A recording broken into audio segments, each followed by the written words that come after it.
जय हिंद, वंदे मातरम। शिवान सर के YouTube channel पर आप सभी का स्वागत है। तो डीएलएड सेकेंड सेमेस्टर वालों के लिए हम आज की ये स्पेशल क्लास लेकर आते हैं, जिसमें हम साइंस के, विज्ञान के कुछ इम्पोर्टेंट महत्वपूर्ण प्रश्नों को पढ़ेंगे, समझेंगे, जो कि पेपर में हमेशा आते रहते हैं और आएंगे भी। तो अभी से वीडियो को लाइक कर दो, चैनल पर नए हो तो सब्सक्राइब कर दो। पहला सवाल यहाँ पर आपकी स्क्रीन पर आप देख सकते हैं, क्या लिखा है कि आकाश गंगा किसे कहते हैं। प्रश्न है बेटा, आकाश गंगा किसे कहते हैं। तो आकाश गंगा, आकाश का मतलब आप समझते हो ना, क्लाउड, स्काई, आसमान, सब समझते हैं।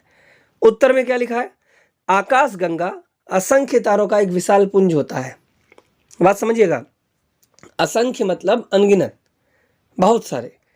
आकाश गंगा क्या है, एक असंख्य यानी कि अनगिनत तारों का एक विशाल पुंज होता है। ठीक है ना, पुंज समझ रहे हो, एक सारे तारे जो इकट्ठे होते हैं, जिसमें अधिकांश तारे आंखों द्वारा दिखाई नहीं देते हैं।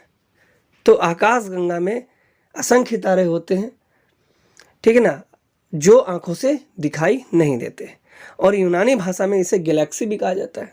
यही आकाश गंगा होता है। आकाश गंगा क्या है, एक असंख्य तारों का विशाल पुंज होता है, जिसमें तारे आंखों द्वारा दिखाई नहीं देते, लेकिन होता है। और यूनानी भाषा में इसे क्या कहते हैं, गैलेक्सी भी कहा जाता है। प्रश्न नंबर नीचे आपको दूसरा दिख रहा होगा, सेकंड नंबर पे, कि सौर मंडल के ग्रहों के नाम। ये तो आप पढ़ते आए हैं और पढ़ते रहेंगे भी आगे चल के, ये तो नॉलेज कंपलसरी है। मुझे नहीं लगता, शायद ही कोई हो जिसे पता ना हो, सबको पता होगा सौर मंडल के ग्रहों के नाम, जो कि एक नंबर में अति लघु में आपसे पूछ लिया जाता है। तो सौर मंडल के ग्रहों के नाम क्या है, बताइए भाई। सौर मंडल के ग्रहों के नाम, पहले 9 थे, अब 8 रह गए हैं। बुध, शुक्र, पृथ्वी, मंगल, बृहस्पति, शनि, अरुण और वरुण। ये ग्रह आपके स्क्रीन पर नीचे दिख रहे होंगे। सौरमंडल के 8 ग्रह लिखे हैं, बुध, शुक्र, पृथ्वी, मंगल, बृहस्पति, शनि, अरुण एंड वरुण। ठीक है, अगला प्रश्न आपके सामने यहाँ पर स्क्रीन पे दिख रहा होगा। प्रश्न क्या है कि तारामंडल क्या है। अभी हमने पढ़ा कि आकाश गंगा क्या है, अब हम पढ़ेंगे कि तारामंडल क्या है। तारामंडल, तारा जो टिमटिमाते हैं रात में, दिखाई देते हैं आसमान में, वही तारा। तो आकाश में कुछ तारे सुंदर आकृतियों के रूप में व्यवस्थित होते हैं। मंडल एक तरीके का क्षेत्र होता है, ठीक है ना।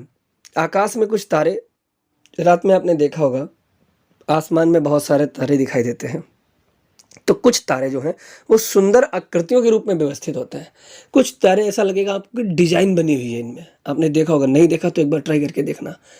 आपको लगेगा कि आसमान में तारे तो हैं, बहुत हैं, पूरे आसमान में तारे दिखाई देंगे आकाश में, लेकिन रात के समय में आप देखना कुछ तारे जो होंगे वो ऐसा लगेगा किसी डिजाइन में है। तो इन आकृतियों को ही तारामंडल कहते हैं। आकाश में कुछ तारे सुंदर आकृतियों के रूप में व्यवस्थित होते हैं, इन आकृतियों को ही तारामंडल कहा जाता है। नीचे वाला प्रश्न आपके सामने लिखा है दूसरा, आकाशगंगा के तारामंडलों के नाम। अभी हमने तारामंडल क्या है ये पढ़ा है, तारामंडलों के नाम भी तो हमें पता होने चाहिए। तो आकाशगंगा में तारामंडलों के नाम क्या हैं, पता है तो कमेंट करो, नहीं पता है तो फिर स्क्रीन पे देखिए आप। पहले लिखा है वृश्चिक, ओरियन, सप्तऋषि, कृतिका। ये हमारे तारामंडल हैं। वृश्चिक तारामंडल, ओरियन तारामंडल, सप्तऋषि तारामंडल, कृतिका तारामंडल। इन चारों तारामंडलों को अच्छे से याद कर लीजिए, पेपर में आने के चांसेस हैं, आते रहेंगे, है ना। एक बात और, अगर आपने अभी तक हमारा टेलीग्राम चैनल ज्वाइन नहीं किया है, टेलीग्राम चैनल लिंक आपको डिस्क्रिप्शन में सब कुछ मिल जाएगा। @शिवान सर नाम से हमारा टेलीग्राम चैनल भी है, आप जुड़ जाइए, ठीक है ना। हर जगह आपको शिवान सर सर्च करना है, आ जाएगा, लिंक डिस्क्रिप्शन में है। और चैनल को अगर सब्सक्राइब नहीं किया है तो प्लीज़ सपोर्ट कर दो यार, आपके लिए वीडियो बनाते हैं, आप सपोर्ट करेंगे तभी हम आगे कुछ कर पाएंगे। तो चलिए जल्दी से आगे बढ़ते हैं बिना किसी देरी के, देखते हैं अगला प्रश्न क्या निकल के आता है बढ़िया सा।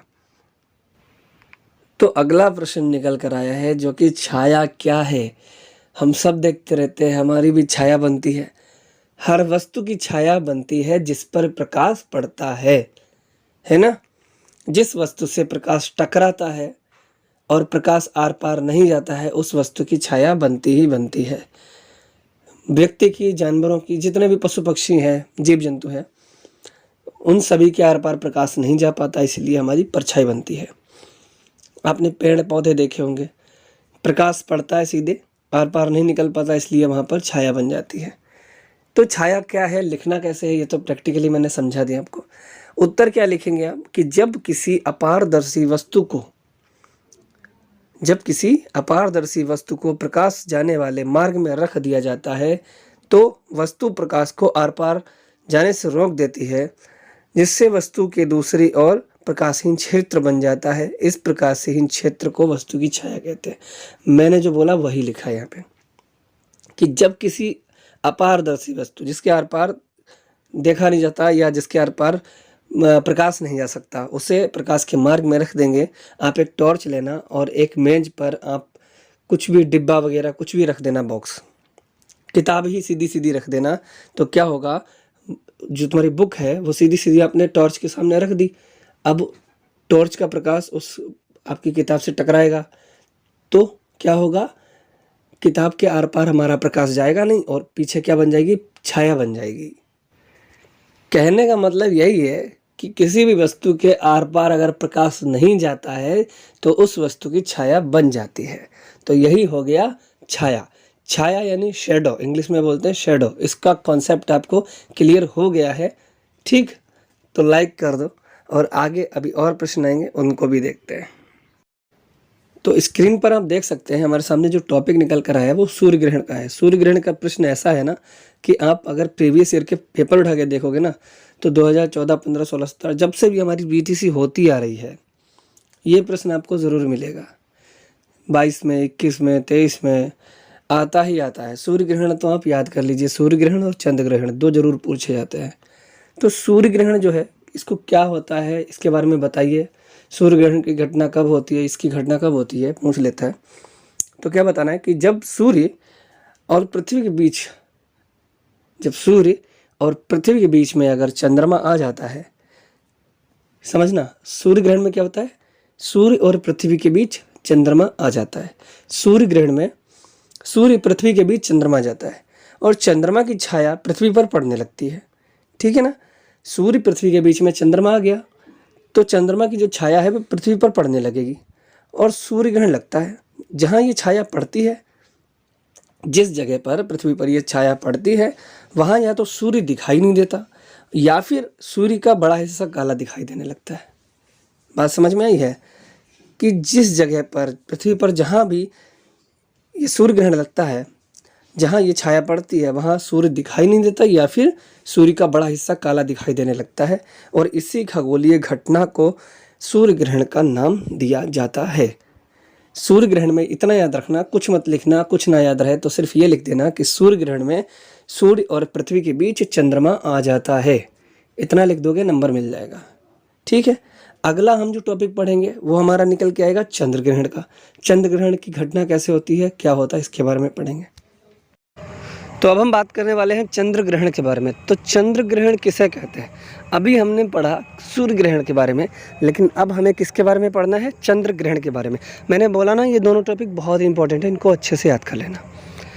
आंसर क्या लिखेंगे आप, चंद्र ग्रहण अगर आपसे पूछता है कि चंद्र ग्रहण किसे कहते हैं, इसकी घटना का उल्लेख करें, तो आपको सिर्फ ये लिखना है कि जब सूर्य एवं चंद्रमा के बीच में पृथ्वी आ जाती है। बात समझ में आ रही है ना। सूर्य, ये चित्र बना है आपके सामने, S for sun, E for earth, M for moon.